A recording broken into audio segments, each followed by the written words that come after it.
Merci, one, two, guys.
Saturday afternoon, Brandon, South Dakota. And welcome to tournament time in the state of South Dakota as the SoDak 16 is being played here in Brandon, South Dakota as your Lynx coming in, and I'm not even talking about the record, right, because it's 0-0 right now, as the Sioux Falls Jefferson Cavaliers coming in from Sioux Falls are on the bottom end of the 16, and what they talk about is the SoDak 16, and the Lynx, your Brandon Valley Lynx, able to host in the SoDak 16 to punch their ticket. One of these teams will punch their ticket into the state tournament. My name's Ken McEwen. I'll be bringing you your play-by-play this afternoon. And right next to me is Bob Arnold, our color commentator. Welcome, Bob. Hey, thanks, Ken. It's going to be a great game this afternoon. It got two very evenly matched teams. They did play earlier this year, I believe, like the second game of the season over to the Jefferson gym, and the Lynx were able to come out victorious by a score of 63-58. Now, both of these teams, Jefferson is coming in with a record of 10-10. The Lynx are coming in with a record of 12-8. Both teams are kind of led by a two-headed monster, if you will. Over on the Jefferson side, you've got Kawhi Mayen, who's averaging like 11 points and 3 rebounds, and Colby Nutrock, who's averaging 19 points and 6 rebounds, versus the Lynx, we've got Ayul Deng, who's coming in at 13 and 6, and Lincoln McInerney, who's averaging about 12 points and 4 rebounds. So defense is going to be a big part of the game tonight. The Lynx have been playing very good defense. Sometimes the offense is a little slow to get going, but hopefully tonight they can figure out and work some of the magic and not have to battle from behind. But it should be a great game, Ken. Yeah, SoDak 16, Brandon, South Dakota, Saturday afternoon, and we're going to read you some important things that we need to read you about sponsorships and Lynx TV. But we want to welcome you on Channel 226 on Alliance Communications and Lynx TV, YouTube around the world. Welcome to the telecast. All right. For our statewide sponsors, Sanford Health is a proud partner of the SDHSAA. We sincerely hope you enjoy today's game. Sanford Orthopedics and Sports Medicine is the proud official sports medicine provider of the South Dakota High School Activities Association. Billions Automotive is a proud partner of the South Dakota High School Activities Association. They wish everybody, all the participants, good luck. The message is brought to you by BillionsAuto.com, one of the nation's largest internet websites. Farmers Union is helping build strong futures for our state by supporting our young leaders. Farmers Union Insurance and the South Dakota High School Activities Association are community partners. South Dakota Army National Guard welcomes all of the spectators for tonight's games and participants, and those that are listening for the SoDak 16 boys basketball game. The South Dakota Army National Guard is dedicated to helping our youth create their own path through honor and integrity. For more information, contact your local recruiter or go to www.nationalguard.sd or call 1-800-GO-GUARD.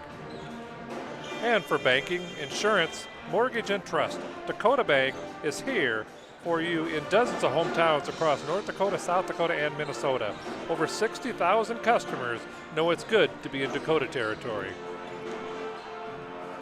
And we're going to talk about the banquet that will be coming up. It's the Hall of Fame class of 2026 Brandon Valley Hall of Fame banquet and induction ceremony. When it's going to be held, it's going to be March 28th at the Holiday Inn Express. And social hours are going to be between 6 and 7 p.m. Dinner to follow, 7 to 7:30 p.m. Induction ceremony is at 7:30 sharp. $25 per person gets you a ticket and a seat into the 2026 Hall of Fame banquet and induction ceremony. Tickets are already on sale. They went on sale on March 2nd. that class is going to go like this. Greg Beasley, Coach Larry Beasley, Krista Bickley, Ben Schultz, and the 2014 state dance champions, coached by Tracy Kuhn. That is the 2026 Brandon Valley Hall of Fame banquet and induction ceremony, March 28th. Get your tickets and be there. It's a great class and great event. Go ahead, Bob. You know, Ken, we wouldn't even be able to put on these broadcasts without our local Brandon sponsors. So our All-American sponsors are Alliance Communications, Aspen Ridge, Coca-Cola Bottling, Chesterman Company, Midco Communications, Sanford Health, and Sioux Valley Energy. Our MVP sponsors are First Dakota National Bank, Rogers Plumbing and Heating, Sanford Health in Brandon, Sanford Health Orthopedics and Sports Medicine, and our champion sponsors are Alliance Communications, American Family Insurance, Josh Kobe Agency, Arrowhead Automotive, Axiom Construction Group, Brandon Ace Hardware, Brandon Lumber Company, Burren and Gruning Heating and Air Conditioning, Heartland Funeral Home, Horizon Pet Care, Quick Star, Northwest Tire, Sioux Falls Specialty Hospital, Sunshine Food Stores, and Today's Family Dentistry. And Ken, before we go, first of all, we want to thank all of our sponsors, but I was down in the cafeteria earlier, Ken, and this directly pertains to our broadcast here. I had a couple of different groups of people come up and say, hey, do you happen to be one of those announcers that does the stuff on the internet? And I said, yeah, I am. And he goes, well, we are blank and blank's grandparents, and we live way out of town, and we really appreciate the excellent broadcast that you put on so that we can watch our grandsons play basketball on this team. And without that, we would miss 90% of the games. So they said it was great to have Lynx TV be able to put on these games, and they liked the high quality and the value that it was added for these broadcasts, because if not, they wouldn't be able to see their grandsons. So I just wanted to give that a plug to say thank you, sponsors, because without that, those folks wouldn't be able to see their grandsons play basketball. Absolutely. It's a big point that, you can be anywhere around the world and you can be tuning in. You can be in another country. You can be tuning into Lynx TV YouTube around the world, wherever you are, and on Alliance Channel 226 on cable television. So we want to bring you all into what's going to happen this afternoon as the SoDak 16, that's what they call it in the state of South Dakota. 16 teams sitting here. The top 8 get the home playoff game this Saturday, which we're right in the mix of it right now. And the bottom 8 teams, they're on the road, right? And that's what the Jefferson Cavaliers from Sioux Falls, they're in town here in Brandon, South Dakota. They're going to be all in green with a little bit of gold, and your Lynx will be in white with a spread of black and red sprinkled onto their jerseys. Bob, so the standings go out the door. It's a new season, right? So you look at 3 different seasons, and really it's not really 3 different seasons, because if you're not in tournament time right now and you're not really sitting in that focus of tournament time, then you don't belong. Okay, you just don't. Your team needs to be ready. This is your chance all season to punch your ticket into that state tournament, and that's about to happen. It is, and so just so you know, it used to be in the state of South Dakota, there was only 16 teams, so everybody got a chance to play in the tournament. Well, that's not the case anymore, because there are 4 teams right now that would love to be playing today, whether it's on the road or at home, but they get to sit at home and maybe watch this game to see what they could have been doing. So it is truly playoff season, and the best 16 are truly going to be out on the courts today, and we'll give some scores as the games get going. Most of the games are starting at roughly the same time as this one, which is about 2 o'clock, so we will keep everybody abreast with the scores as we can get them and as they're being reported. But this one should be an excellent game. I think we've got 2 very physical teams. I like the defensive intensity pickup over the last 4 or 5 games that we've seen from the Lynx, and I've also liked their change in offensive mindset about being much more aggressive on the offensive side of things. Instead of just going around the arc and passing it back and forth, and then in the final 5 seconds, somebody's got to launch a three.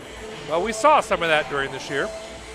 And the last 4 or 5 games, that hasn't been the case. They've been doing a lot of driving to the basket with Lincoln McInerney and Briggs Knutson, Callan Christian. Defense has played a big part. They've played really good defense, and I like what I saw from, he's not a starter, but I tell you what, when he comes into the game, and I'm talking about Callan Christian, you know some things are about to happen on the defensive side because he's right inside the jersey of that person that he's guarding. Absolutely. Both teams coming in all pretty close to similar records like we talked about. They're all 0-0 right now. It doesn't really matter. It's a one-game season, right? And it's truly a one-game season as we start the SoDak 16 here on a Saturday in March. A little cool out, little brisk, but hey, it's tournament time. We got a little bit of snow overnight, right? And we expect that at tournament time, right? I remember back in the day, we used to have feet of snow on the ground when it was tournament time. We always expected a snowstorm. And so your focus this evening, or excuse me, this afternoon, is in regards to this game, and we want you to be in tune to what's going on. As Bob talked about defense, right? And then Coach Nelson for the Lynx and his staff, his teams have been traditionally a great defensive team. We dial back to last year. We had a SoDak 16 game too, right? We called that game, Bob. We were privileged to call that game right here last year. And that team really catapulted itself into in the tournament, right? And look what they were doing at the end of that tournament. They were holding that trophy high. That's the type of thing in tournament time. It's who's hot, right? You're not talking about records. You're not talking about anything. It's a one-game season every game, and it starts today here in Brandon, South Dakota. We're about 15 seconds away from going down to Bob Logan, and he will be doing some introductions. He'll go over the actual, since it is tournament time, they go over the reserves and the starters, and we'll have our national anthem in just a moment. Ladies and gentlemen, welcome to this afternoon's SoDak 16 tournament action. This contest is between the Sioux Falls Jefferson Cavaliers and your Brandon Valley Lynx. They are both member schools of the South Dakota High School Activities Association.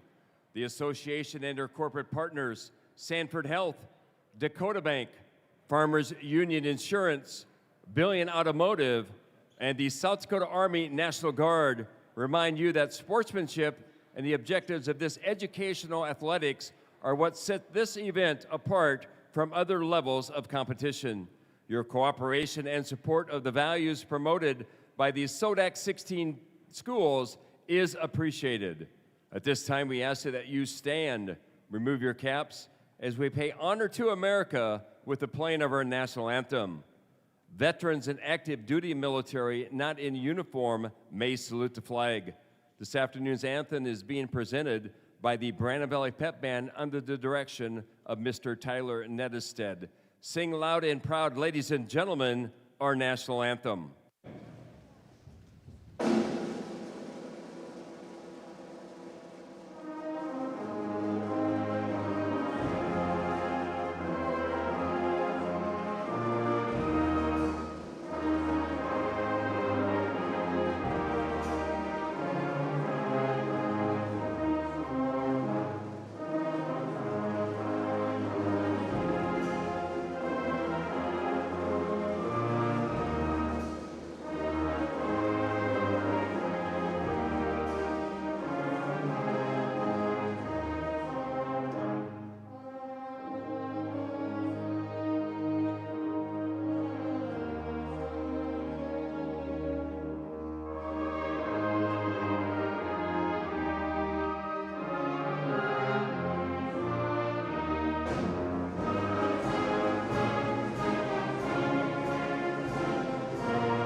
Thank you, Pep Band.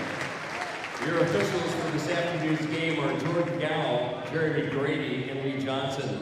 These officials are licensed by the South Dakota High School Activities Association and hired by SDHSAA with the mutual agreement of schools participating in this event.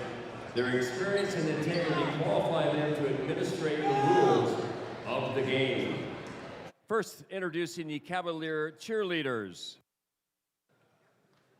Amira Jackson, Elise Maccabee,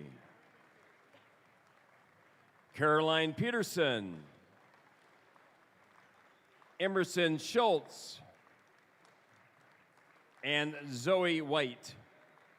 Cheer coach for the Cavaliers is Don Bonham. Introducing the Lynx cheerleaders, Brooklyn Bangasser, Haley DeBleek, Genevieve Hasselbrook, Emma Johnson, Addie Linkey, Afton Moran, and Nora With. Cheer coaches for the Lynx, head coach Diane Terpstra, assisted by Hannah Gunther.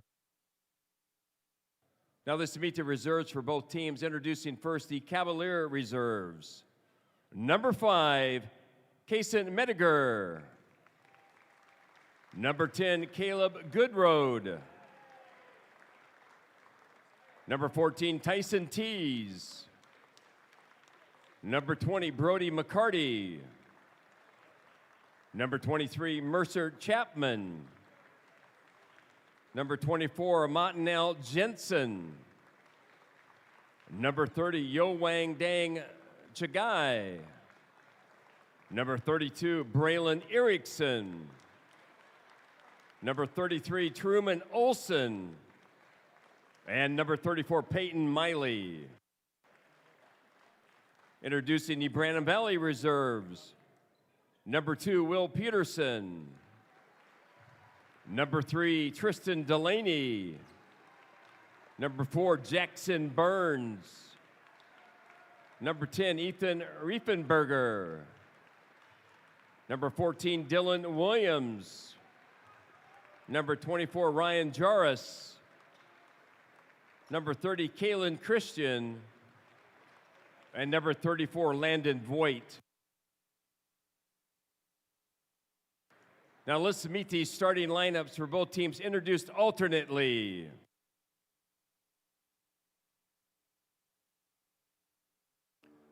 At 1 forward for the Cavaliers, number 12, 6'5" junior, Kobe Nutbrock. At 1 forward for the Lynx, number 22, 6'2" sophomore, Lincoln McInerney. At the other forward for Jefferson, number 2, 6'2" junior, Bo Kerner. At the other forward for Brandon Valley, number 13, 6'5" senior, Aul Dang. At center for the Cavaliers, number 22, 6'7" junior, Easton Riley. At center for the Lynx, number 20, 6'5" junior, Austin Dowd.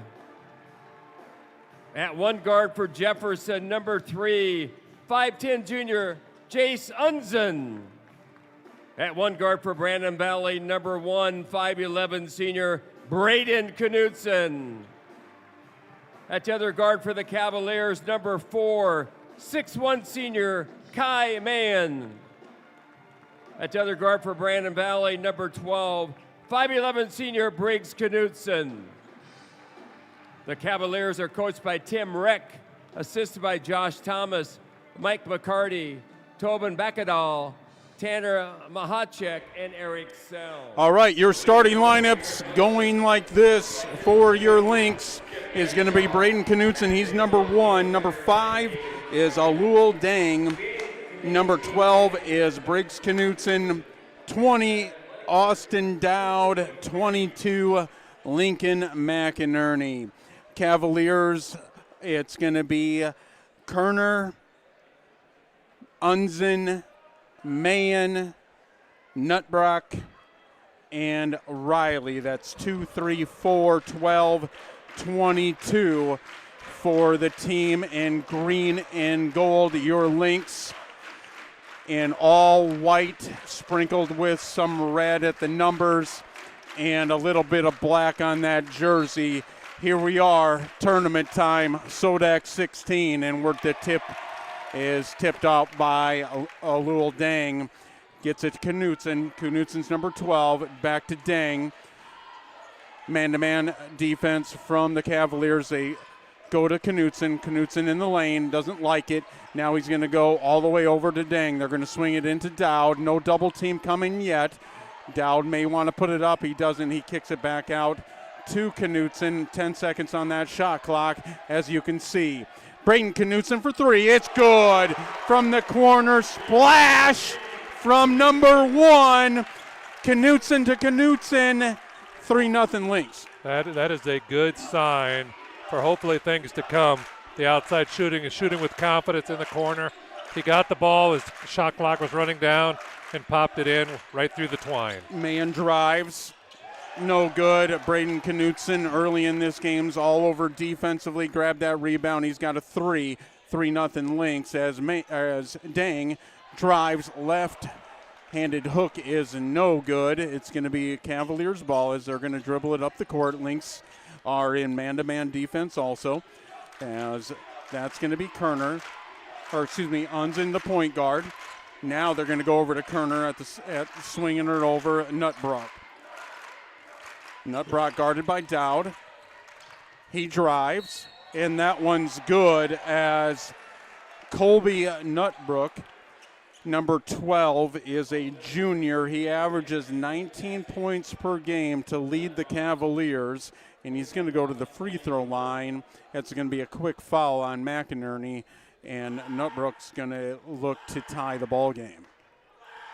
So just so that I don't get a call later. Yeah, go ahead. Nutbrock, okay. So it's probably my printing wasn't as good as what it could have been. All right, we'll say Brock instead of Brook. Sorry, folks.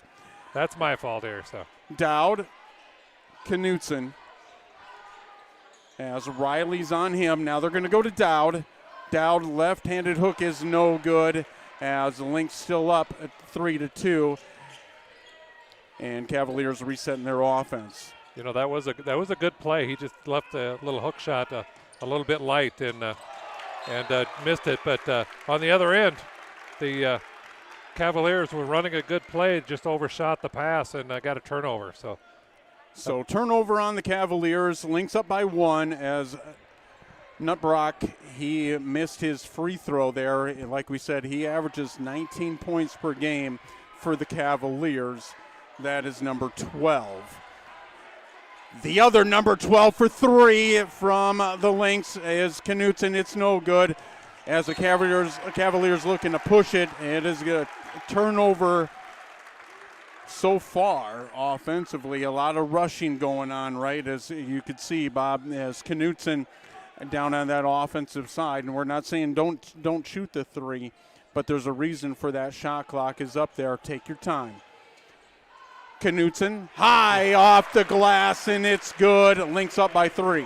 Ken, did you notice that he used the glass there? I don't have to use that phrase tonight that I always get to say every broadcast. Beautiful move by Knutson. He's a senior. He's your point guard.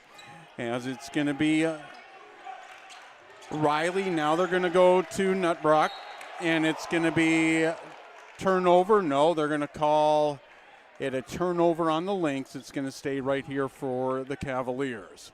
I'm guessing they're going to say that nobody had possession, so it must have been off of the Lynx on that one. Unzen, guarded by Knutson. Now they're going to swing it over to Mahan. Kicks it out to Riley. Riley for 3, looking for his first points of the game. Big rebound by McInerney, and he's going to push it for the Lynx. Swings it over to Briggs Knutson for 3. No good. He does not match his brother there from the corner, but it's going to stay right there with the Lynx. No, it's going to actually be off the Lynx. Cavaliers ball. I'm guessing the Lynx touched it when they were on the end line there, Ken, and so they gave it to the Cavaliers. So the Cavaliers appear at least in the early going of the first quarter, that they want to get out and run because they think that's an advantage. But they've been overshooting some of the passes, so that helps the Lynx anyway keep their 3-point lead at 5-2. Christian into the ball game for your Lynx. He's number 30. He's a sophomore. And for the Cavaliers is going to be McCarty. He's number 20, checks into the ball game. That's going to be Unzen, guarded by Christian. We know Christian coming off the bench provides a big spark energy-wise. Great defense also. Drive, kicks it out to number 10. McInerney's on the rebound, and number 10 into the ball game for the Cavaliers is going to be Goodard. Dowd up and good. You had a great drive by Christian. He just went in a little hard. It overshot the rim, but Dowd was right there. He had good vision as to where that ball was going to go. Went up and got the rebound strong and put it right back up for a nice putback. So right now the Lynx are on the same wavelength on all of their teams, and push their lead to 5 at this point. I apologize for the mispronunciation of the last name. Number 10 is Goodroad for the Cavaliers. That's going to be Unzen. Swings it over, actually goes underneath to Nutbrock. Nutbrock puts it up. Great defense. Riley's there for the cleanup for the Cavaliers. It's a 1-point game, as actually it's going to be 7-4 as Riley's first 2 points of this one early in this first quarter. Yeah. In Brandon, South Dakota on this Saturday afternoon in the SoDak 16. Dang, up, uses the glass, and it's good. Dang's first 2 points of this one. Lynx up by 5. And again, just like we talked about pregame, Ken, they are being aggressive, not just settling for the three-pointer, but also driving and putting the pressure on the defense. Goodroad hands it over to Nutbrock. Nutbrock into Riley. Riley just connected on his first 2 points of this one. Now they're going to reset the offense with their point guard, Unzen, guarded by Christian. They go to Riley from the corner for 3, and that one is good for Easton Riley. He averages just over 6 points per game, 6.7 for the Cavaliers. Yeah, he's a good player for the Cavaliers, a 6'7" junior that's adding a lot to their team, to their two-headed monster on scoring. So McInerney with the drive. He's going to be fouled by number 20 for the Cavaliers. It's going to be McCarty. Into the ball game for the Cavaliers is going to be number 2. And back in there is going to be a Kerner, along with number 14 checking into his first minutes of this one is going to be Tees. He's number 14. And Mayen is also, I think, looks like he's checking back into the game as well for the Cavaliers. And the other than Christian, that's the only substitution for the Lynx so far. Dang picks up a pick from Dowd. That one's no good. Dowd's there for the cleanup. No, he doesn't grab it. That's going to be Nutbrock, and he's going to drive. Beautiful move, but it's going to be an offensive foul as Briggs Knutsen's there to draw the charge. It's going to be Nutbrock's first foul of this one. You know, I was kind of watching Briggs, and he watched that driver all the way down, and he could sense that he was just going to take it to the hoop. And he went and he found a spot and planted his feet. And the other Cavalier took 3 steps, and Briggs was right there to take that charge. That's a good defense. Oh, they called it on Knutsen. Yeah, we thought it was. We thought it was a charge. They're not going to call it, as it's going to be Nutbrock.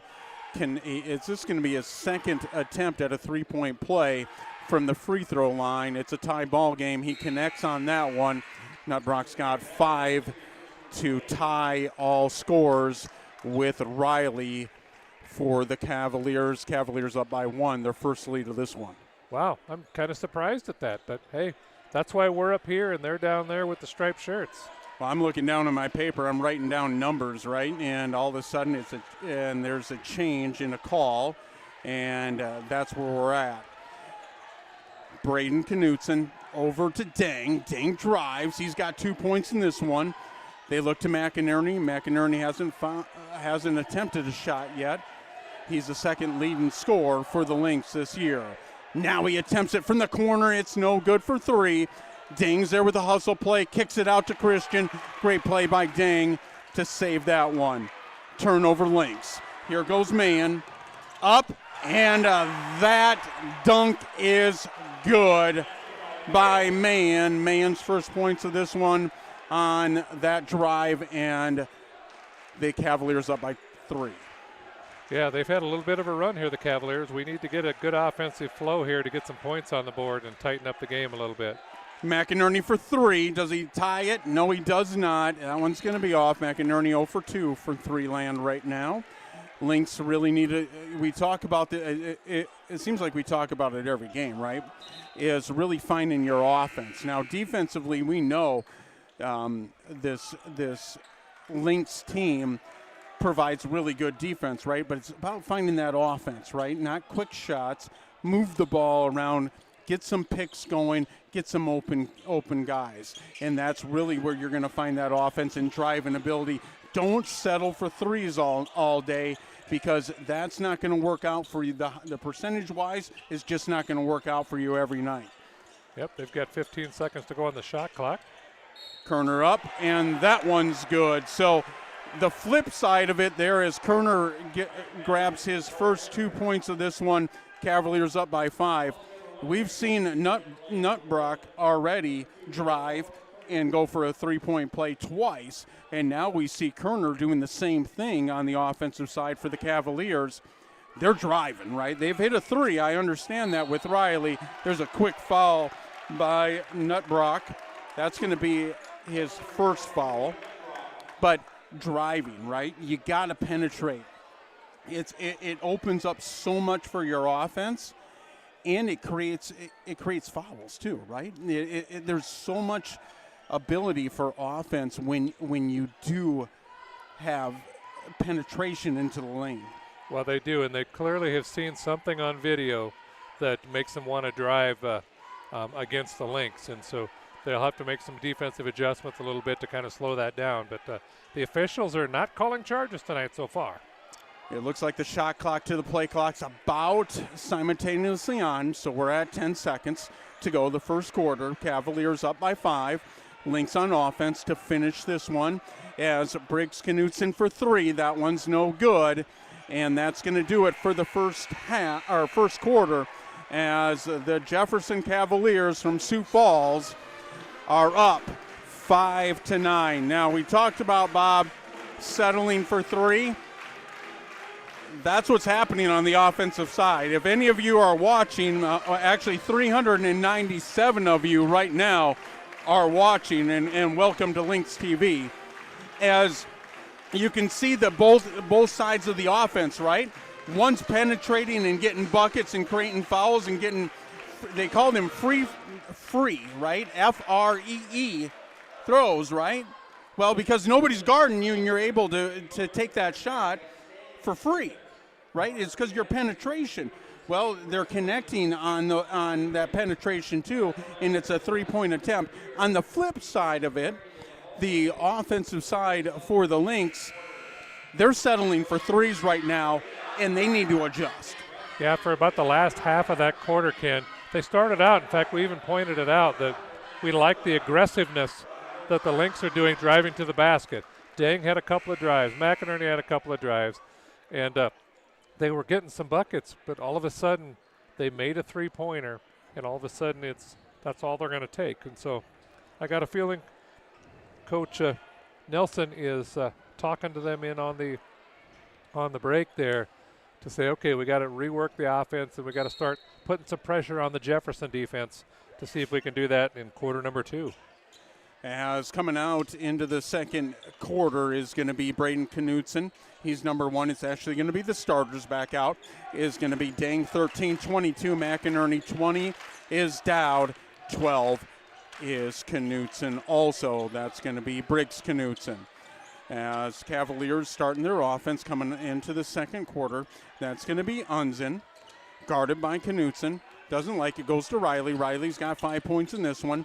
That's going to be Unzen for 2. That jumper is good as the Cavaliers grab their biggest lead which is 7 right now. Knutson, your point guard, over to Braden Knutson. They go into Dowd.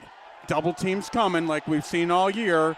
It comes off, and Dowd actually kept the ball, which I like. You know, typically that double team comes, Bob, and you want to kick it out. Well, the double team didn't stay, and Dowd made a great decision and kept it. Dowd's got 4. And powered it up. He used his power that we've seen him on the football field. And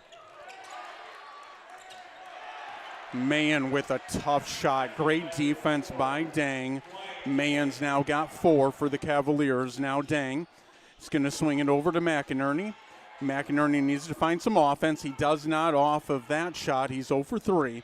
And there's going to be penetration and a great rebound by Jensen. Jensen's number 24 for the Cavaliers. They're going to go to their point guard. That's going to be Unzen. He just had a floater. He's got 2 points in this one. He's looking for a 3 there. That's good. I guarantee Coach Nelson and the staff want that 3 ball from there. As there's a big rebound. Hustle play by Riley. He's on the ground. That's going to be Unzen. He's going to drive for the Cavaliers. Doesn't like what he sees. Looking to reset the offense. It's going to be Jensen. He's guarded by Knutson. He drives, and that's going to be an offensive foul, as you cannot use that left arm to push off. Nope, that's what he did. He kind of got that arm extended. If he keeps it close to his body, they probably don't call that. Or you might get a foul on the link side, but he extended out the arm, and that's why he picked up the charge. Still the starters on the court for the Lynx. It looks like Coach Nelson has really shortened his bench, as Delaney, number 3, and Jensen off the bench. So basically so far in this one, it's a 7-man rotation for the Lynx. That's Knutson. Dang looks like for the 3, doesn't like it. Cavaliers right there to cut it off. That's going to be Briggs Knutson, high off the glass. Penetration. You're going to the free throw line, Briggs Knutson. As Knutson, we've seen so far, as we know, Briggs has shot a couple 3s, but also he's penetrating. Yeah, absolutely. He got that high arcer off of the glass a little bit earlier in the first quarter, but he's going to line shooting for 2, and that foul is on Easton Riley, his first. Knutson connects on the first attempt. Knutson now at 3 points in this one. Lynx down by 6, 18-12. Second free throw attempt is up, and it is no good. Mahan there for the rebound. Mahan's been all over the board so far also for the Cavaliers. Unzen resetting the offense for the Cavaliers. Lynx in man-to-man defense. We'll see if they change that a little bit as they go on. And a big 3 by Nutbrock, and he leads all scorers with 8. Yeah, they played pretty good defense there until they left open the three-pointer. And there's going to be a quick foul. We'll see who it's on here. It's going to be on Nutbrock, and he's got 2. So that could be a big foul. That could be a big foul because he's their leading scorer, and if he's got to shorten up his playing time because of foul trouble, I'd go. If I was the Lynx, I'd be going right back in at him. Dang. Hands it to McInerney. No, he keeps it. Dang, floater, good. I like that shot from Dang. He's not settling. Double team didn't come. He connects on his 4th point of this one.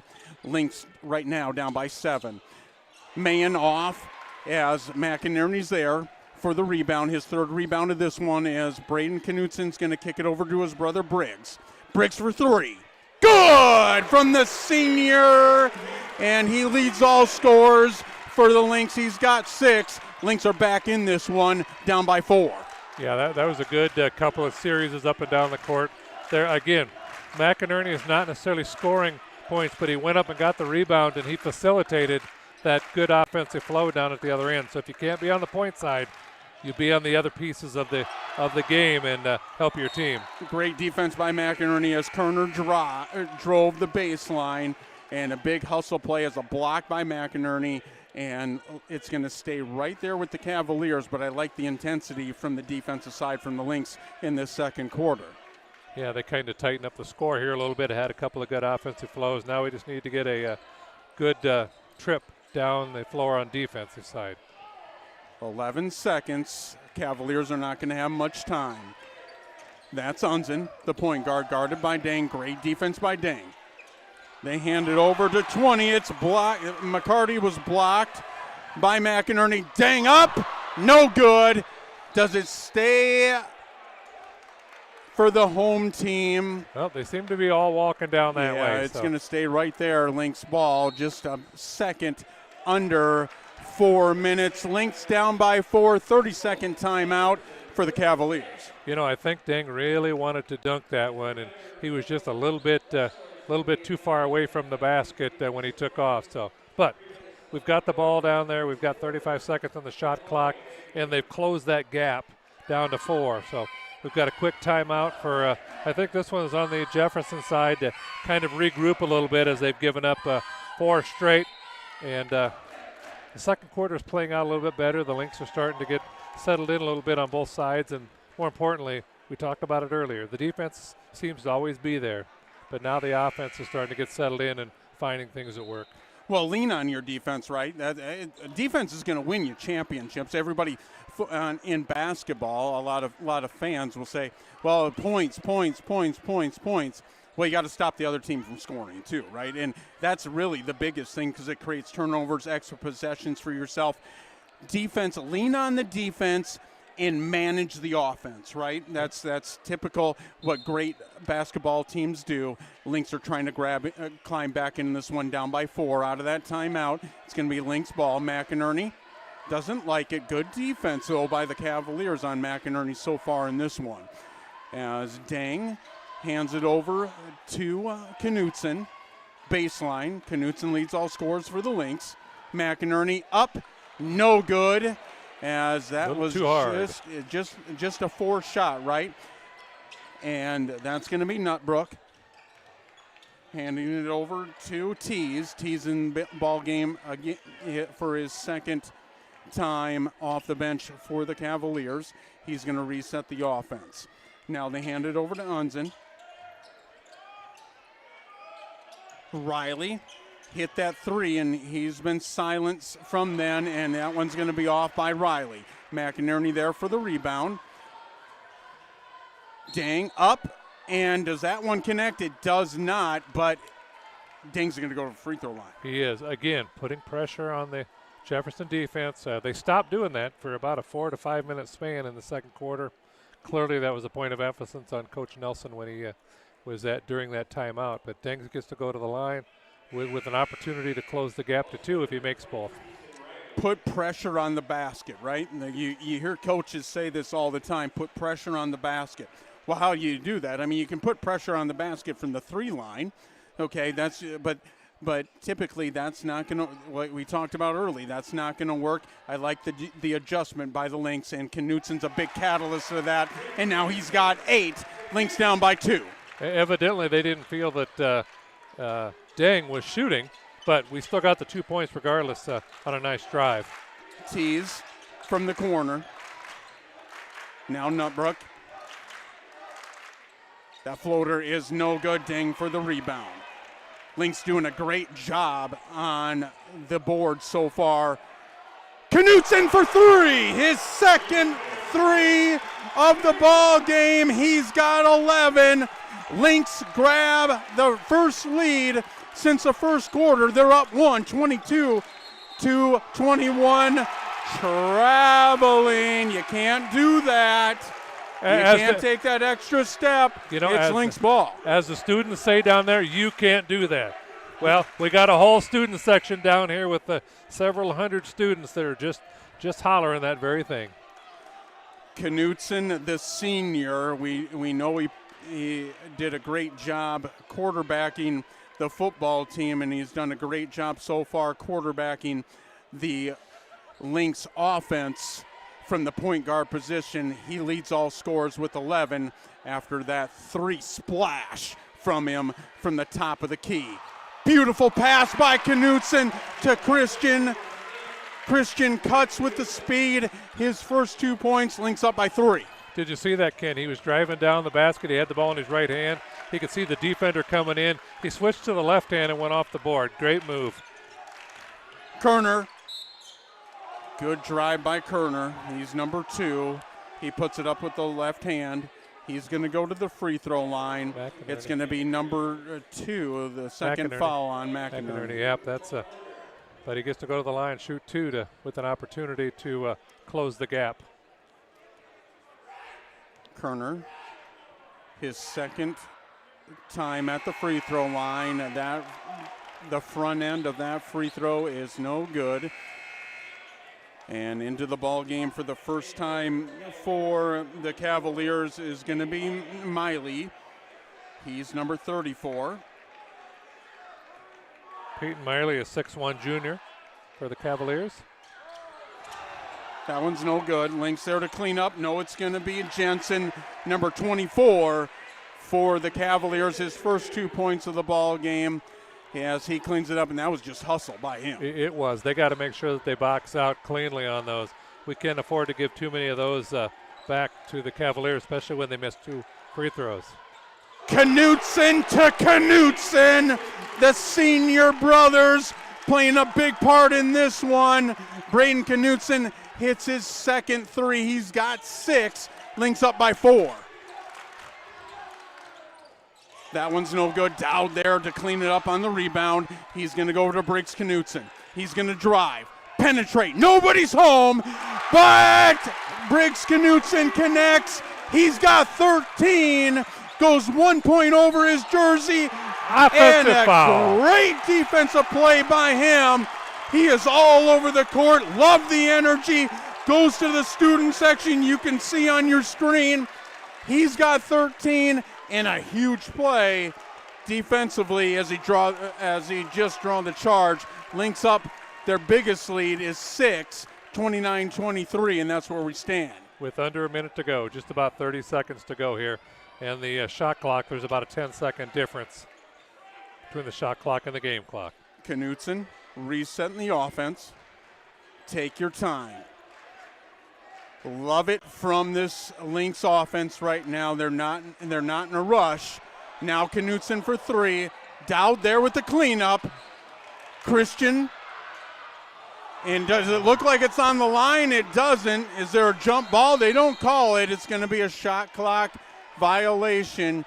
Boy, did we see a bunch of things happen there as Coach Nelson wants an answer. He doesn't get it. I think they're going to put a little bit of time back on the clock after the shot clock violation went off. It looks like they put 0.4 seconds back on the clock, which I believe was right when I looked at it. Full court pressure by Christian here for the Lynx. Into the ball game for the Lynx is going to be Burns. Jackson Burns' his first time in this ball game, along with Delaney's number 3 for the Lynx. 9.2 to go, first half. Lynx up by 6. Play great defense here. Well, they did have that's actually a great foul because they had a foul to burn, right? Yep. Which we say in coaching, well, if you have them, use them, right? Because they're going to go away. And into the ball game for the Lynx is number 10. That's going to be Riefenberger. For defensive purposes, he comes in. He's number 10, his first action of this ball game. 5.6 seconds to go. Quick foul. It's going to be on the ground. Like that foul, too. You have them. Because there's only 3. They've only fouled 3 times. You have them in your pocket. Use them. Don't let them have clean shots.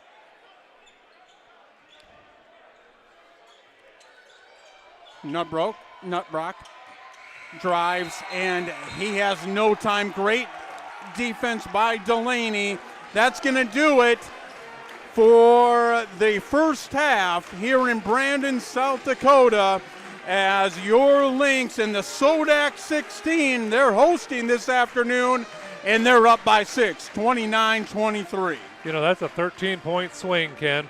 They were down by 6 at one point in time late in the first quarter to have a excellent second quarter adjusting their offensive flow, and they've got a nice 6-point lead going into halftime with a lot of confidence. You see the replay on the screen right now. As you can see from 3, it's been a lot of Knutson, but that driving ability you see on your screen. And hey, hats off to all of our people in the technician room right next to us. They're bringing you replays. You don't see that much in high school sports. You're seeing it right here live as Christian goes, and we're going to go down to the court to Bob Logan.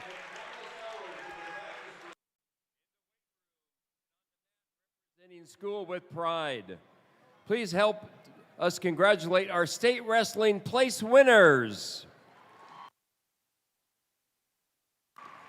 Earning a state place finish this season, Shaylee Arando placing 7th at 105. Gracie Peters finishing 6th at 110. Leah Nelson finishing 8th at 120.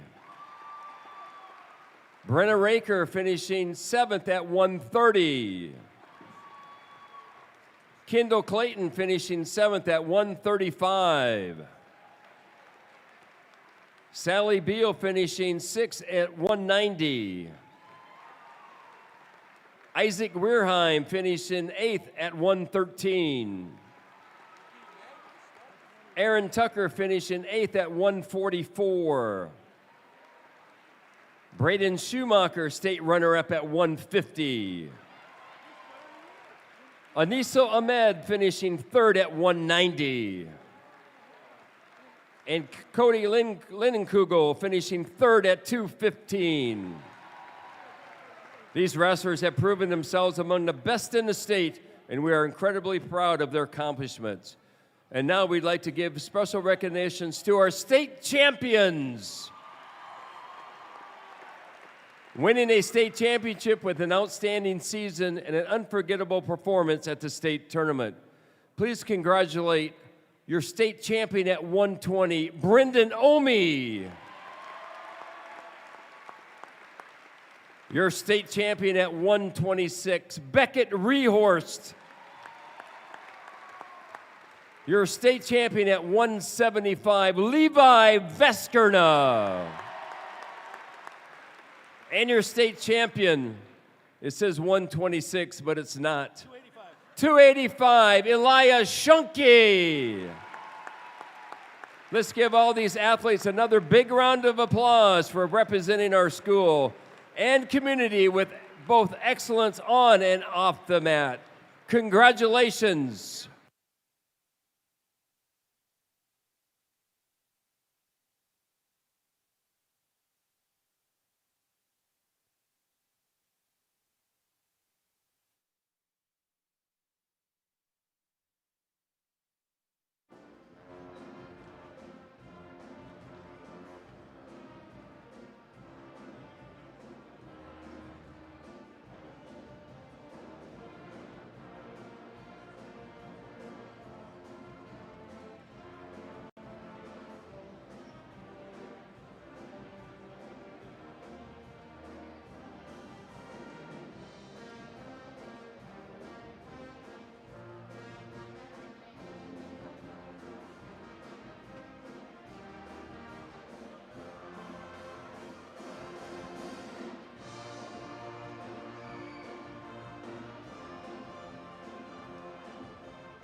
And congratulations, as you saw at midcourt, Bob Logan introducing the state wrestlers and the state champion wrestlers for your links this past weekend in Sioux Falls, South Dakota.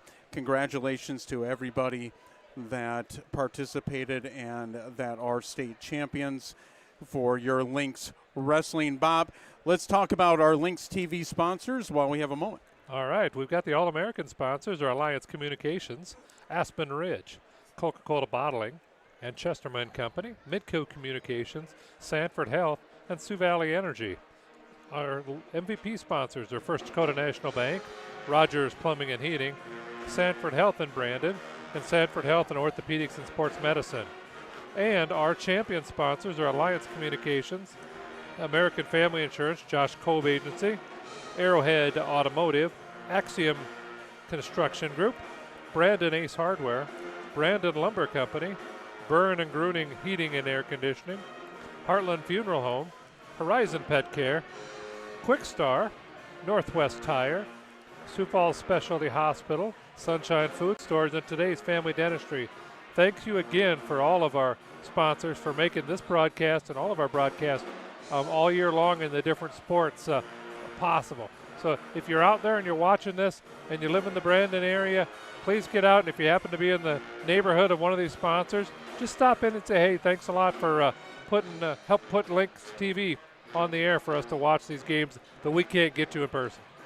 SoDak 16 in the state of South Dakota, Friday and a Saturday. Your Lynx girls basketball team moved to 21-0 yesterday. They punched their ticket into the state tournament.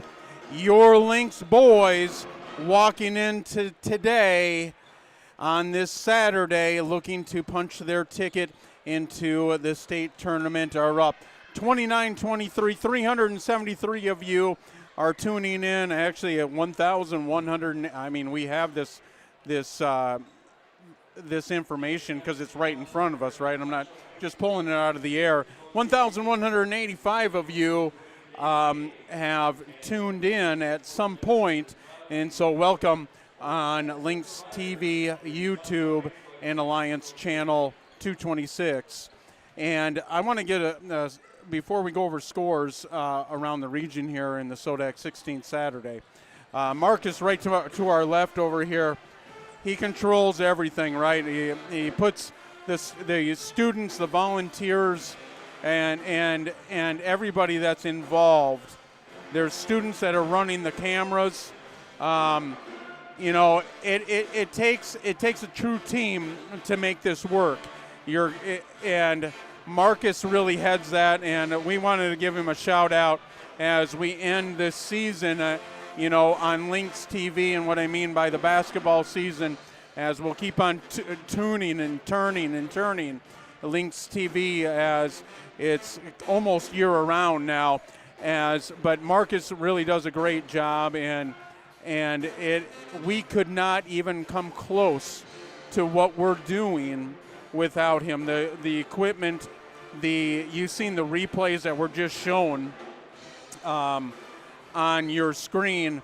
Well, if you've been tuning in to Lynx TV for years, right, and it's been a few years now, we didn't have that. We didn't have that to show you. Well, he's a catalyst to all that, and we want to give him a shout out and thanks, Bobby. He's tremendous. He absolutely is. All of this, even the stuff that you're seeing right now, he's adding just those little subtle things that the names on who's doing the color commentating and play-by-play, the replays, but more importantly, the better pictures, the better angles, the better sound coming through. He's making those enhancements. He's suggesting those enhancements, but more importantly, the schools and the athletic boosters are listening to what he's having to say and kind of going with him on a lot of the things that he's suggesting to make this a great broadcast. And I want to say there's another broadcasting team just down the way here. And I was talking to the gentleman. He used to be Metro Sports, I believe.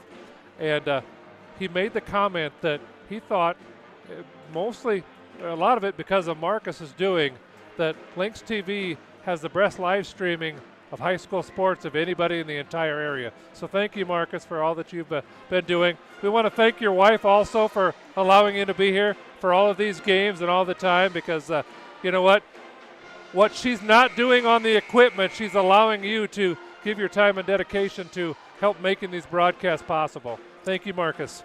Thank you, Marcus. And the students that are taking their time out on a Saturday afternoon, they don't have to do that. So thank you, students that make this happen also. And we'll go over our scores here when we have a break, but we're about to start this second half. Your Lynx up 29-23. It's really been a host of players. but really it starts with the point guard that has the ball right now in Briggs Knutson. He leads all scorers with 13. Lynx starting on offense. Moving it around to Braden Knutson. Does he connect? He does. He's 3 for 3 from 3 land. He's got 9. Lynx grabbed their biggest lead. It's now 9. Boy, he just shot that with so much confidence. He was wide open. That was a good offensive flow, and he just didn't have any contested shot there. So good job. Nutbrock goes over to Kerner. Kerner for 3, no good. Now all of a sudden the Cavaliers are settling from 3, right? You try to get that lead and get back into the ball game with one bucket. You can't, right? It takes multiple possessions. And it all started, Bob, in that second quarter when Coach Nelson, I mean, we're not privileged to be in the huddle and we don't have a microphone there in there, but all of a sudden the team started penetrating, right? And things started to happen. Well, my guess is that coaching staff and Coach Nelson made the adjustment, and it was the right adjustment. Lynx up by 9. Inbound play to Dowd. Now Braden Knutson just hit a 3. He drives. It's going to be kickball, but it's going to stay Lynx ball. Maybe one of the coaches had a phone down there and was listening to the broadcast as we were giving suggestions, and maybe he gave that to the coach. You never know. Knutson, dang for 3. No good. McInerney's there for the rebound, his 5th rebound. He's been all over the boards. He hasn't found much offense so far. Hustle play by Dowd, but McInerney's been all over the boards. If you're not contributing somewhere, find somewhere else to contribute, and McInerney's been doing that on the rebounds. Now Dang for 3 from the corner. That one does connect. Lynx up double figures, up by 12, 35-23. And there's a 30-second timeout, early timeout for the Cavaliers. As Lynx, and we can talk about Lynx, what they did coming out into that second quarter, the adjustments, right? We talk about players all day. We're going to talk about players, and you're going to hear numbers and players all afternoon, right? You hear us calling them, but you don't hear us say much about the coaching staffs. It's all about adjustments. Lynx have made the right adjustments, and right now they're winning that battle too. Yeah, the Coach Reck over there for the Cavaliers had maybe seen enough. They need to stop that momentum a little bit, or it could get out of hand in a hurry. And so that was probably a good timeout for them to kind of break the momentum. So we'll see what happens here and see what the Lynx do coming out of the timeout. Kerner to inbound, goes to his point guard. That's going to be Unzen. He's number 3 on your screen. He goes over the half-court line. He's going to be guarded by Dang. Now they go to Mahan. Mahan's got 4, matches jersey. Beautiful pass to Riley, and Riley's now got 7 in the ball game for the Cavaliers. It's a 10-point lead for your Lynx with 6:15 to go, third quarter. Dang. Braden Knutson is on fire. His 4th 3 of this one. He leads all scorers now. Right one behind his brother Briggs. He's got 12. Dang there with the cleanup rebound. Hustle play from the Lynx. They're going to push it. McInerney looked for the 3. Didn't like it. Likes to pull it out. Goes to Dang. Dang's got 1-3. Beautiful move by Dang.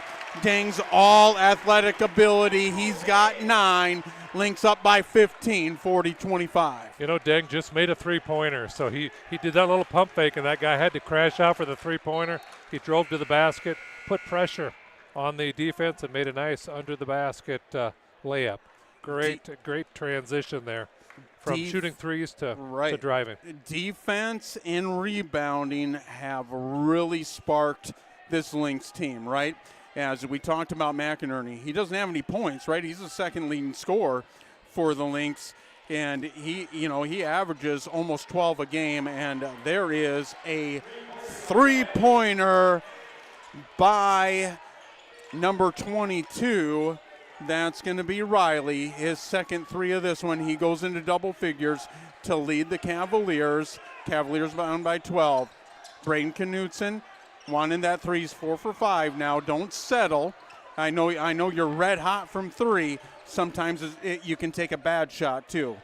Yeah, he was definitely contested there. He could have made an extra pass and maybe got a wide open shot, but I think he was just checking the heat detector there to see if everything was going in. Nutbrock off from the baseline. McInerney with the rebound. Now McInerney for 3. No, he drives. Quick foul, though, by 24 Jensen. He's not going to be shooting, but I like that McInerney's not settling for the 3. He's looking to grab some points with driving also. And he's not trying to force an outside shot to get it going. He's trying to make something happen. Picks up a foul on the Cavaliers. Knutson, Dang for 3. No good. As a big rebound by Riley. Good defense by the Lynx. They almost cause a turnover. That's going to be Tees. Now Riley leads all scores for the Cavaliers. Goes in man. Now they drop it in to Nutbrock. And it's going to be a quick foul, I believe, on McInerney. It's going to be his 3rd. Christian's going to come into the ball game. We'll see who he comes in for. My guess is going to be McInerney because McInerney's got 3 fouls. But you know what, though? If you look at the scoreboard and if you said, you know what, McInerney doesn't have any points. We're midway through the 3rd quarter, and the Lynx were up by 12. I'd say you're crazy. But that's exactly what we got right now. Into the ball game's number 30. That's Christian. He's got 2 points in this one. We've seen a big rebound from him also off the bench as Nutbrock connects for his 9th point. And he's no good on the second end of that free throw. He stays at 9 points. Lynx lead is 11. Christian now takes over at point guard for the Lynx. They go into Dowd. Beautiful pass by Braden Knutson.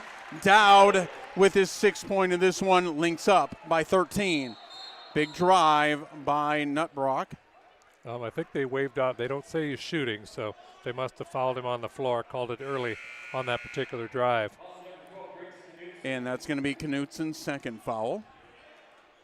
And it's going to stay right there for the green and gold for the Cavaliers. That's going to be Kerner.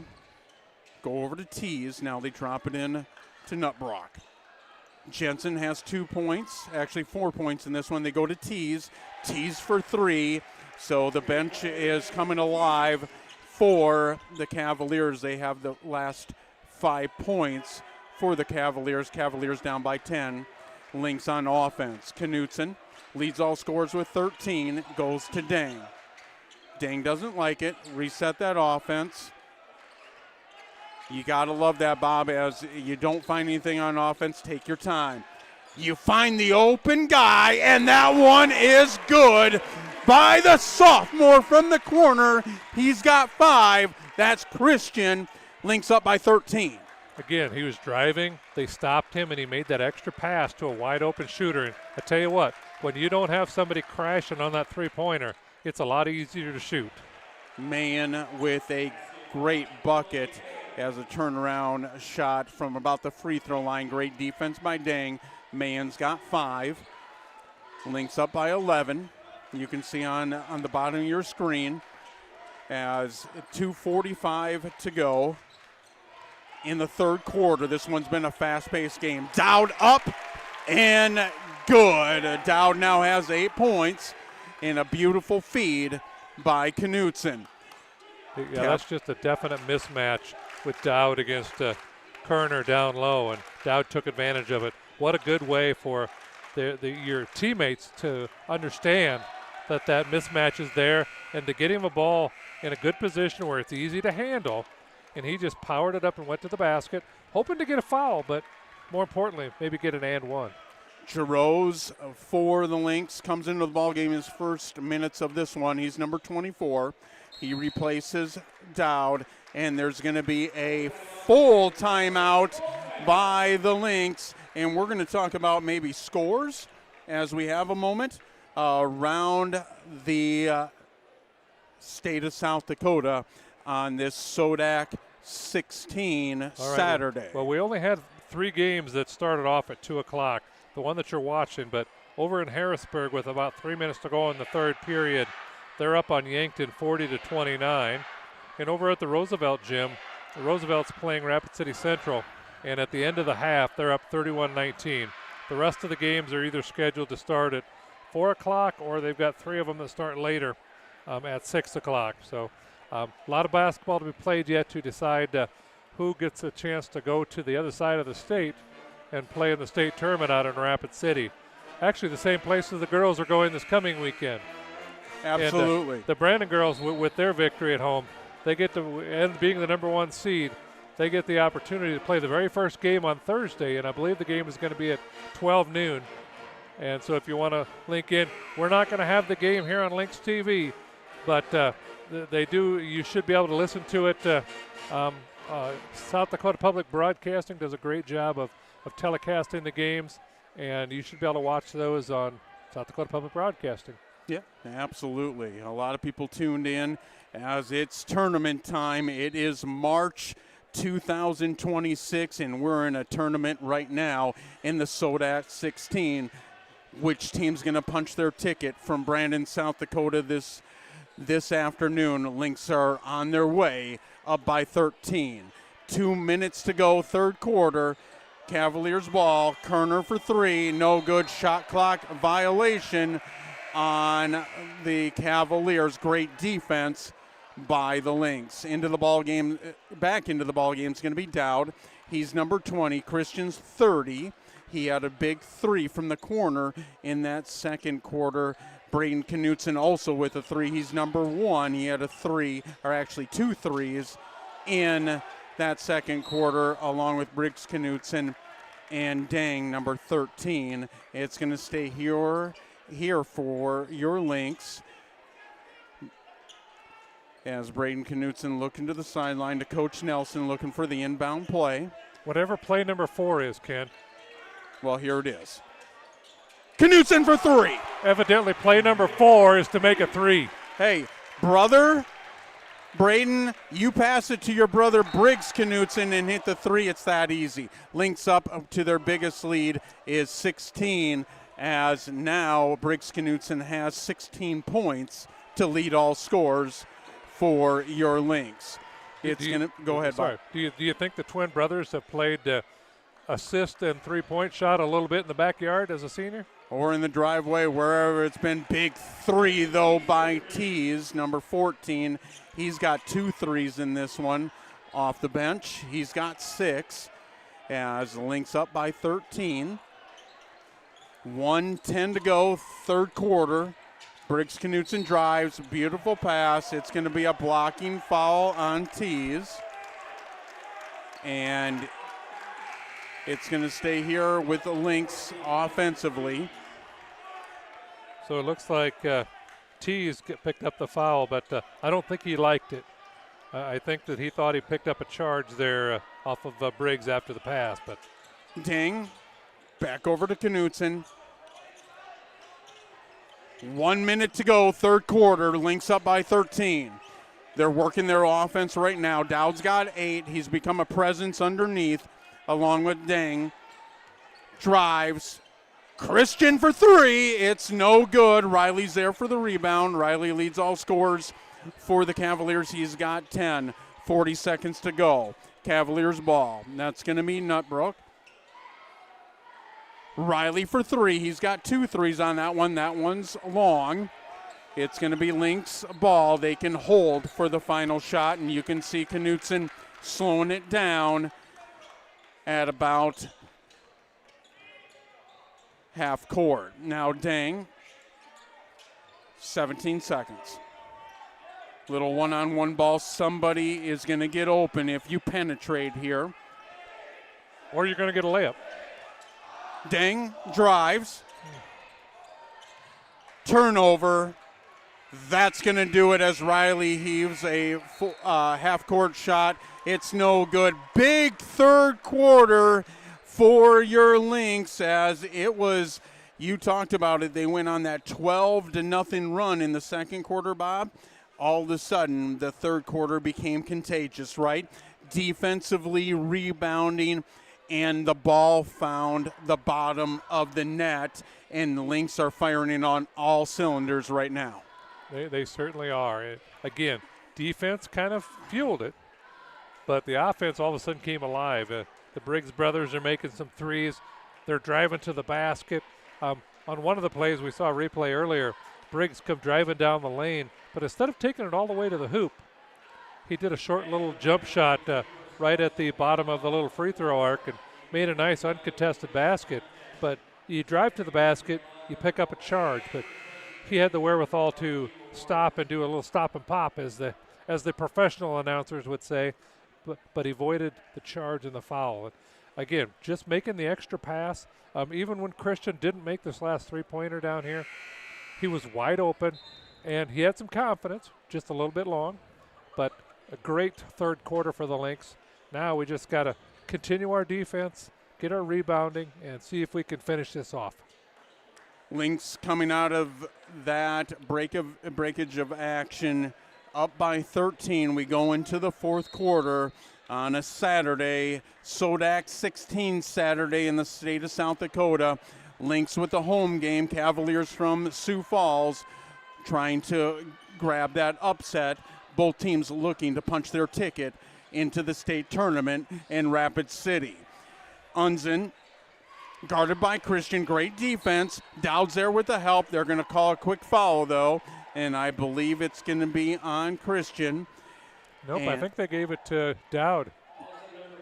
It's actually nope, I take that back. 3-0 versus 2-0. Couldn't see the fingers. So. Yep, so Christian picks up his third foul as Unzen's going to go to the free throw line. First one's good. He's definitely played some good defense, just like we've come to expect when he jumps onto the court. 3 points now to match the jersey of Unzen. He goes over that. He's got 4 now.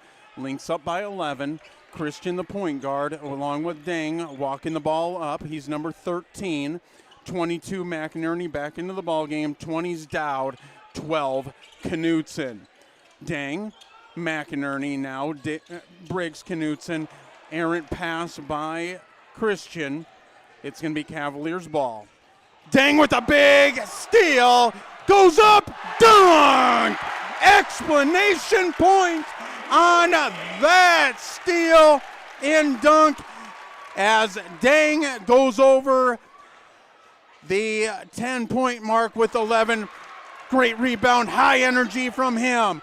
Great feed to Christian. Up, no good. Dowd's there with the cleanup. Goes up. Cleanup again. And Dowd goes into double figures. He's got 10. Lynx up by 15. He was relentless on that. Not only on the rebound, but when he got a block going up, he gathered himself and went back up against Strong for the bucket. That's great on the defensive end, or on the offensive end. McInerney with the defensive rebound. Now gives it to Knutson. Knutson drives. Christian, guarded by Mahan.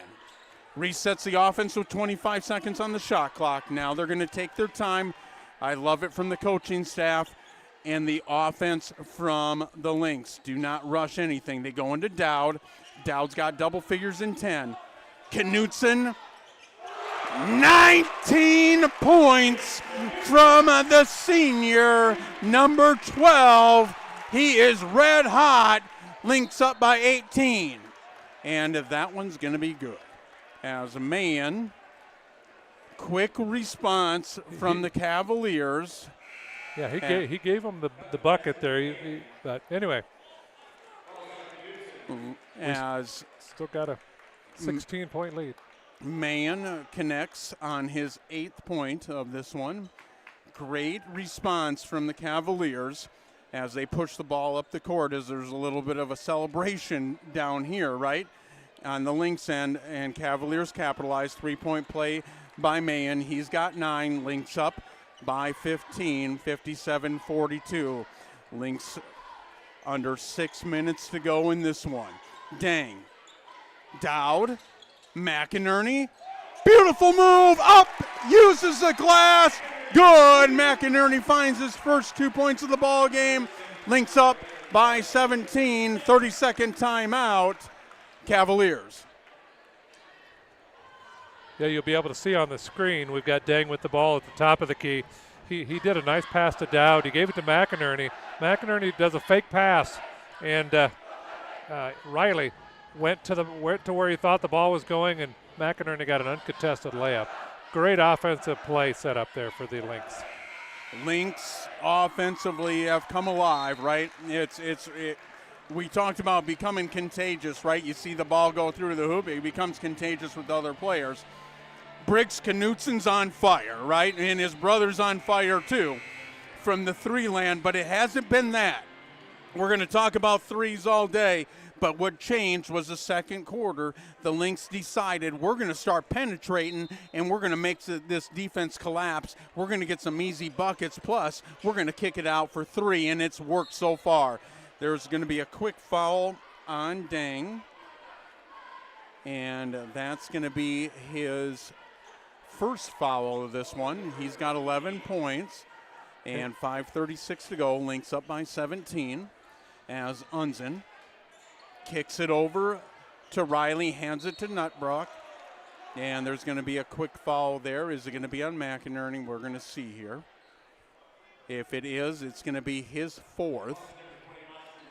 No, it's going to be Dowd's first, as Nutbrock is going to go to the free throw line, averaging 19 points per game. The leading scorers for your Lynx this year, averaging 13.1, is Alul Dang, and right behind him, Lincoln McInerney with 11.7 points per game, as Nutbrock connects and goes into double figures. He's got 10. Lynx up by 16. He's got 11 now. Lynx up 15. It looks like full court pressure is going to be put on as a change by the Cavaliers. Lynx break it. Heads up play by Dang, as there's a little bit of a push by Riley, right? They didn't call it. It's tournament time. They let a lot of things go. Tournament time. It's a lot of physical play, right? When it is tournament time. Dang with the heads up play there to knock it off of Riley. There's a quick foul by Nutbrock. It's going to be his his third foul. First team foul though in the quarter.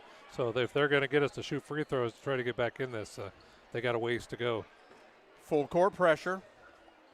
Cavaliers trying to change things like we talked about. Dang.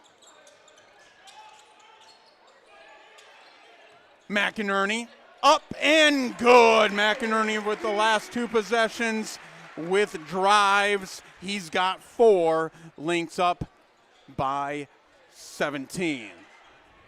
Yeah, they did a good job about finding a post at the corners of the free throw and letting McInerney drive off of it, and great play.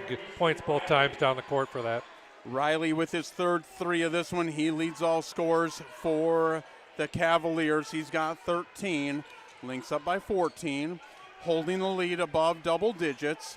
Lynx are trying to take their time offensively. You've really seen a change, though, defensively for the Cavaliers. They're putting high pressure on the ball. Pressure. Lynx need to not fall into that trap, right? You just got to be patient. Let things develop. You have that 14-point lead. You need to put points on the board, but the clock is in your favor right now. Yeah, Brody McCarty checked in for the first time, I believe, today for the Cavaliers down at this end of the court. And that's going to be a quick foul on number 23, Jensen, his third foul. You talked about team fouls, Bob, and now the Cavaliers, they have 2 team fouls. Yep, McInerney's just picked up number 4, I think, on an offensive foul there. He wasn't just standing there with the pick. He was basically leaning forward and initiating the contact. And that is number 4. McInerney does pick up his 4th foul, like Bob just said. Lynx up by 14, 4:21 to go. In this Saturday afternoon, the biggest game of the season to punch your ticket into the state tournament. And Nutbrock says this game isn't over. He connects on his 13th point of the ball game. It's him and Riley, both respectively, with 13 points for the Cavaliers. McInerney, he's got the last 4 points for the Lynx, and now the last 6 points for the Lynx. McInerney's come alive in the fourth quarter. He's got 6. Lynx up by 14. You know, that was an excellent drive. He put the ball up with his right hand, and by the way, he's left-handed, so he did that and used the rim as a way to protect against the block. Now Mahan with a pretty good drive there. They go right inside to him. It's going to be a quick foul on Braden Knutson, his second foul. Mahan connects on the first half of 2 free throws.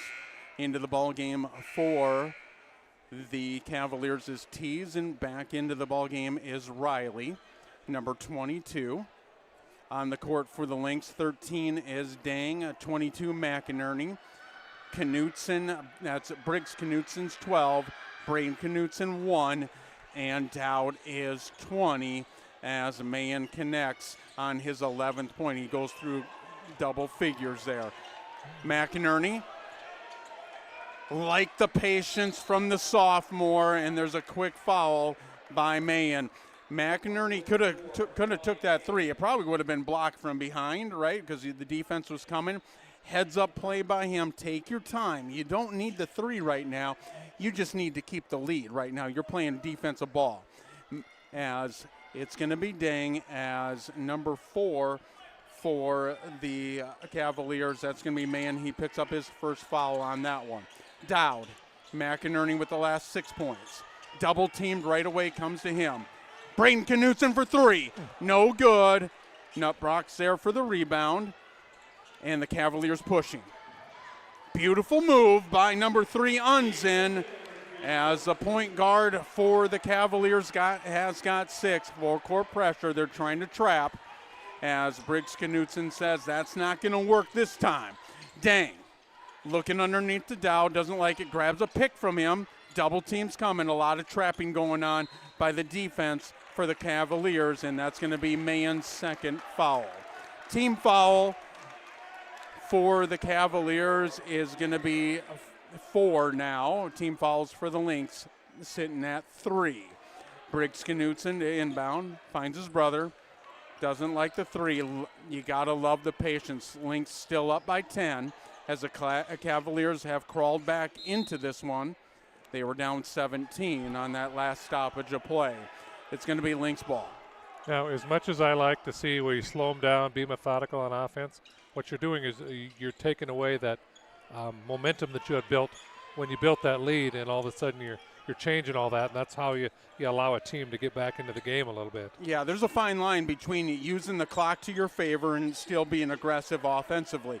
Use the shot clock, but within the last 10 seconds, be ultra aggressive, right? Yeah. Use the clock, but use your aggressive, and Briggs Knutson does that. Drives the lane. He's got 21 in this one from the senior. Lynx up by 12. Yeah, the defense thought they was more worried about the three-point shooter than stopping the guy on the drive, and got an uncontested layup by Knutson. Nutbrock connects on that one. Quick foul by Dowd, his second.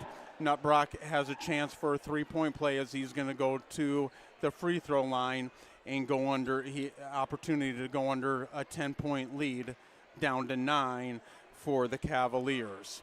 1:57 to go, and Nutbrock does do that. He's got 16 now to lead the Cavaliers. Full timeout for the Cavaliers. Bob, let's talk about our Lynx TV sponsors. All right, our All-American sponsors are Alliance Communications, Sioux Valley Energy, Aspen Ridge, Sanford Health, Coca-Cola Bottling Chesterman Company, and Midco Communications. Our MVP sponsors are Sanford Health Orthopedics and Sports Medicine, Sanford Health in Brandon, Rogers Plumbing and Heating, and First Dakota National Bank. And our champion sponsors are Today's Family Dentistry, Sunshine Food Stores, Sioux Falls Specialty Hospital, Northwest Tire, Quickstar, Horizon Pet Care, Heartland Funeral Home, Burn and Gruning Heating and Air Conditioning, Brandon Lumber Company, Brandon Ace Hardware, Axiom Construction Group, Arrowhead Automotive, American Family Insurance Josh Kobe Agency, and Alliance Communication. Thank you to all of our sponsors. Thank you, Lynx TV sponsors. You are the reason we're able to bring this live to you on a Saturday afternoon. 150, we'll paint the picture right now, 157 to go. You can see that on your screen on the right-hand side. You can see the score. Cavaliers have really grabbed about 8 points within the last couple minutes here to go from down 17 to 9 with the full court pressure and the pressure they have created defensively. Lynx need to find something on offense. It's been Briggs Knutson with 21. That's going to be Tees. He picks up a foul. Into the ball game for the Lynx is going to be Jackson Burns. He's number 4, and he's going to go to the free throw line as that's the 5th team foul. Lynx in the bonus. So hopefully we can knock down some free throws and ice this game. First free throws, no good. There hasn't been a lot of free throws shot today, but for the Lynx side anyway, Jefferson struggled from the free throw line a little bit, or the game would be a lot tighter. Second free throw, good. Burns connects on his first free throw of the ball game. So it's now, an offense-defense type of deal here. Now Dowd comes back into the ball game as Burns comes out of the ball game. As Lynx up by 10 again, double figures.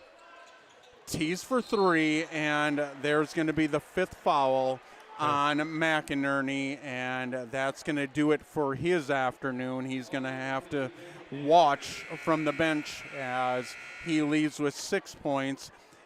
Important, though, right here is Tees went for his third 3 of the ball game, right? He's going to go to the free throw line to attempt 3 free throws. He is, so they get an opportunity to close the gap up if they make all 3 to 7 without having any of the clock running. Tees does not connect on the first free throw. Into the ball game for McInerney is going to be number 30. That's going to be Christian. Second free throw is good for Tees. He's got 7.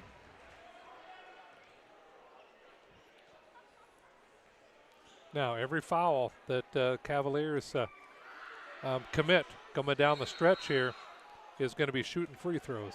It's going to be a lane violation as Tees misses on the 3rd free throw. He's going to have his 4th attempt. As Dang, I love his aggressiveness, and you never want to take that away from a kid, right? Nope, that's right. But he just can't do that. So, as Tees capitalizes on his 4th attempt, and that's going to be a quick foul by Unzen. It's going to be Unzen's first foul of this one. It's going to put Christian to the free throw line, the sophomore, number 30. As the Cavaliers, this has been the closest lead, almost with about 6 minutes to go in the 3rd quarter. It's been a lot of Lynx as Christian does not connect. Free throws are going to play a massive part as we go down the last 1 minute and 36 seconds of this one. You got to connect on these because you can seal the ball game, especially when you're in the bonus. Christian, that free throw is good. Burns comes back into the ball game for Dowd. Now Christian's got 6 for the Lynx. Lynx back up by 9. Lynx now going to full court pressure. They're changing things up. We're going to give you a little bit of your medicine that you put on us, right? I love the coaching matchup here. Riley, turnover. It was too high, went off the backboard. Knutson fouled by Tees. Knutson's going to attempt his 22nd and 23rd point as he's going to go to the free throw line. Lynx up by 9. You know, I see what the Cavalier players saw. They have a 6'7" person being guarded down at the other end of the court by a 5'10" person. Let's just lob it over the top and we get an easy bucket. Well, he went up just a little too high and just clipped the corner of the backboard. The senior point guard. First free throw is good. When they needed their senior point guard to come alive, I believe this is his biggest game of the season. He's got 22. He has answered the call so far in this one with 1:32 to go. Second free throw's no good. Lynx up by 10. Big play by Burns as he intercepts an inbound play as the crowd comes alive for that defensive play as Burns is going to go to the free throw line. Big play by the senior Jackson Burns. You know, they were very lackadaisical on the missed free throw, and he anticipated that he's going to, as he was scrambling to get it before it goes out of bounds, that he was going to have to flip it over to the player, and got in for a great steal, and now he gets to go to the line, and they stretch his lead now to 11 with a score of 69-58. Jackson Burns connects. First one's good, second one's good. Free throws are huge right now. Lynx up by 12.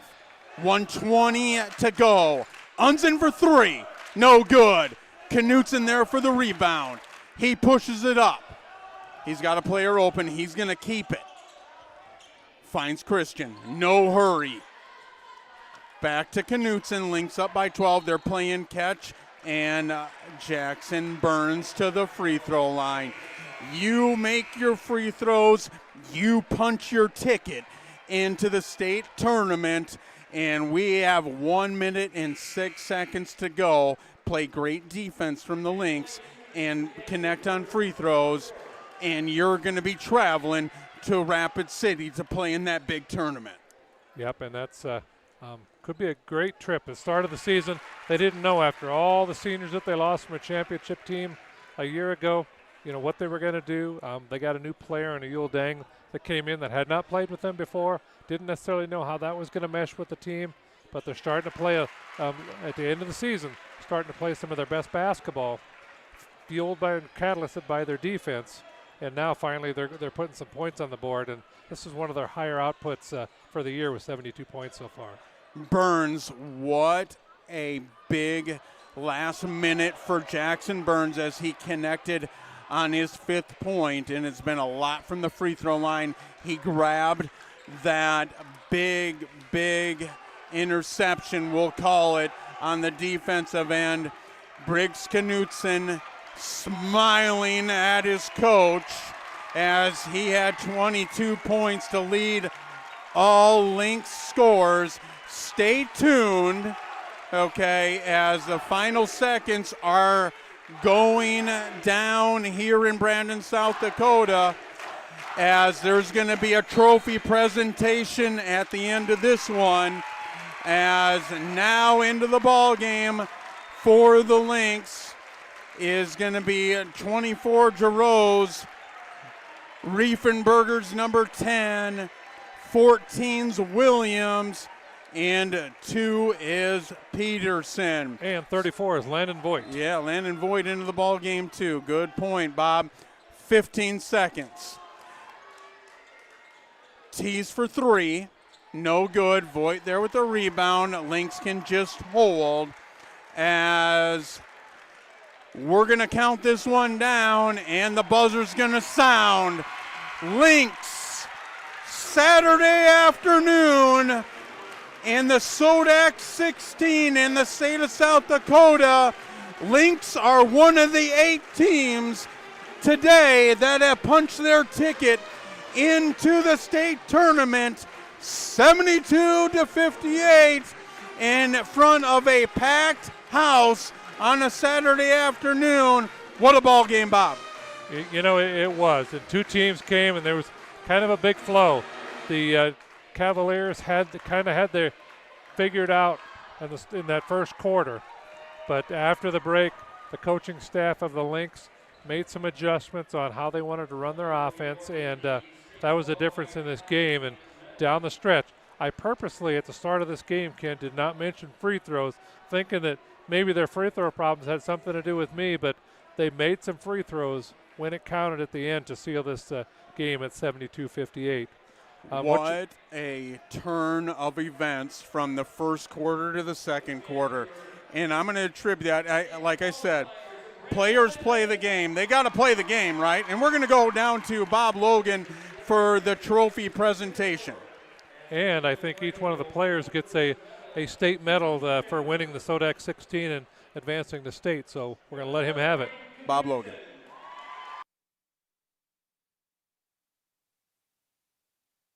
Number 2, Will Peterson. Number 3, Tristan Delaney. Number 4, Jackson Burns. Number 13, Ayul Dang. Number 10, Ethan Riefenberger.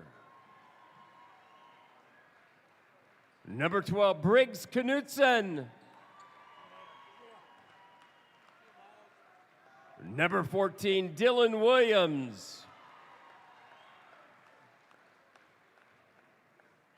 Number 20, Austin Dowd.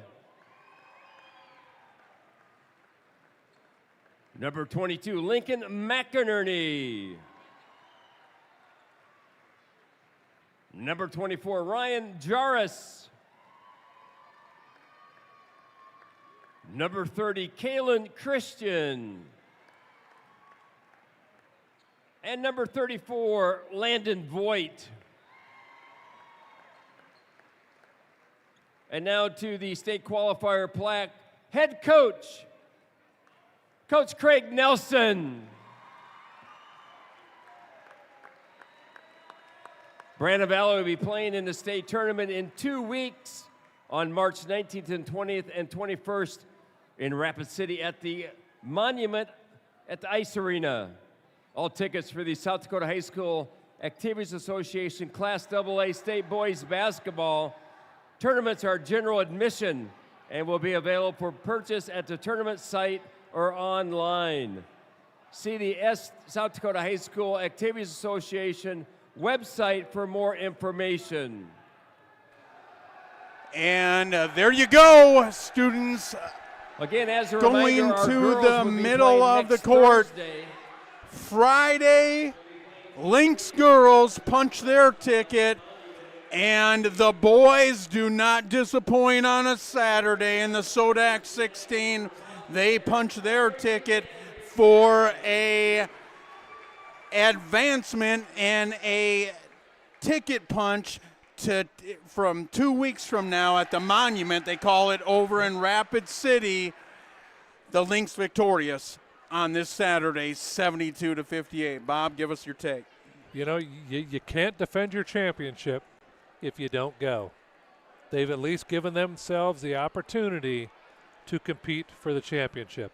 There's going to be a lot of great teams out there, but right now the Lynx are playing some of their best basketball of the season, and today, when it looked like it was maybe not going to be their day and they were down by 7, they kind of made the adjustments, and like you said, it's not the coaching staff that, you know, they can drop all the plays, but if the players don't make those plays, they're not going to work.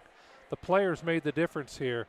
The defense was there, the offense came alive, did some driving, made some three-pointers, some players that you don't necessarily see every day and night, every game anyway, rather, contribute. Braxton Knutson had a big game. Briggs Knutson had a huge game. Those guys were probably the difference makers of the night. Dang had his normal type game. Even when one of your best players do not score near their average, they contribute in other ways. Callan Christian playing his normal defense had a key 3 down in the corner. Lincoln McInerney didn't hit a 3, but all of a sudden he was grabbing rebounds everywhere, driving to the basket, and his teammates were hitting him, and he's making some key layups. So that was the difference in this game. It was a complete team game. What about the seniors? When you need them to rise to the occasion, they're saying our season's not over. We want to go play in a tournament in 2 weeks from now out west. And Jackson Burns comes off the bench. He connects on 5 points. He didn't see a lot of action for the first 3 quarters, right? All of a sudden at the end, he has 5 points. He connects on some big free throws in that huge steal. He's a senior. You talked about Briggs Knutson coming into play. You talked about Dang coming into play and putting in some monster minutes also and points. And Braden Knutson, the other senior. really, it was a senior-laden event, right? And that's in tournament time. You got to lean on them. Your underclassmen are going to play a crucial role. They're going to. But if your seniors aren't putting in the work and leading the team, and not only on in the locker room, okay, or on the bench or wherever it may be, but on the court, that's a big deal. It is. I know we've talked about this several times throughout the season, Ken, and I always make it a point to bring this up. When you get players into the game that don't typically get an opportunity to play the game, those are crucial minutes to play, because you never know when you're going to need those players in a crucial situation. And Jackson Burns, in case in point, when McInerney fouled out, they needed to get somebody else in that rotation, of the guard rotation. And he came in, and because of that experience throughout the last 4 years, because he's a senior, that played a big difference in this game, because he wasn't afraid to make the shot, attempt the shot, step to the line, shoot the free throws, and make some crucial free throws that solidified this particular win. Boy, what a Saturday we had. What a Friday evening we had last night. It is such a privilege to be able to bring you the really in all sports and all events in Brandon. The community really comes out and supports. You can see the businesses that support Lynx TV, but it's really you in the community that support and make everything happen for these kids. You are the parents of these kids that are in cheerleading or on the court, or a wife or a husband on the coaching staff, whatever it may be. The extra time that you're putting in to all of these kids and all the hard work becomes it really, when tournament time comes, they're one-game seasons, right? And some of these games, and from the Cavaliers side, it's their last. Some of those kids are never going to play basketball in high school again, right? And so to be able to cut down the nets that they're doing right now, you can't see that on the screen, but they're cutting down the net in front of us, and to be able to do that, and you can see a lot of the parents and families standing around and watching. It's a great opportunity to show what, the hard work that everybody puts in that nobody sees, right? Everybody sees the minutes that are on the court, and everybody sees that. You, like almost 500, and some of you saw that today, right? But it's all about, that's not the most important part. The most important part is what happens off the court. And you've seen this from this squad last year to this year, and you talked about it, Bob. A great point was, how do you defend a state championship if you're not able to go to the tournament? Well, the Lynx just answered that. We're going to the tournament, right? And it's a one-game season, every game there, and the Lynx proved that last year that they can do it. It's just about toughness. It's about senior laden. It's about coaching staffs. But it's also, and the most important part about it is about all of you. It's all of you that behind the scenes that put in the work. The kids are going to be going out, 5 hours or whatever west, okay? That's a lot of time out of your hands to go and support and your kids and all that. So hats off to all of you. I'm gonna give you all a big shout out, parents and siblings or wives or husbands that put in the time. Remember, you're a huge part of what happens here in sports communities, academics, wherever it may be that you're taking a part of. Great job. Hats off to all of you. And being a parent, I know what that's all about, right, Bob? And you're a parent also. So hats off to all of you. Lynx, big win.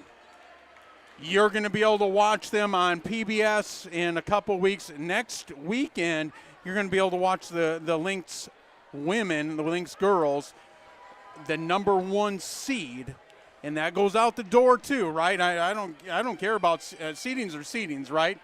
You can have a great game, you can have a bad game, anybody can win, right? So, Bob, your last thoughts on this season so far? You know, it's been a great season. We've had a lot of interactions with the coaches and the players this year. We've got a very valuable opportunity for me and I consider it a great honor to be able to be on Lynx TV and to be able to broadcast some of these games.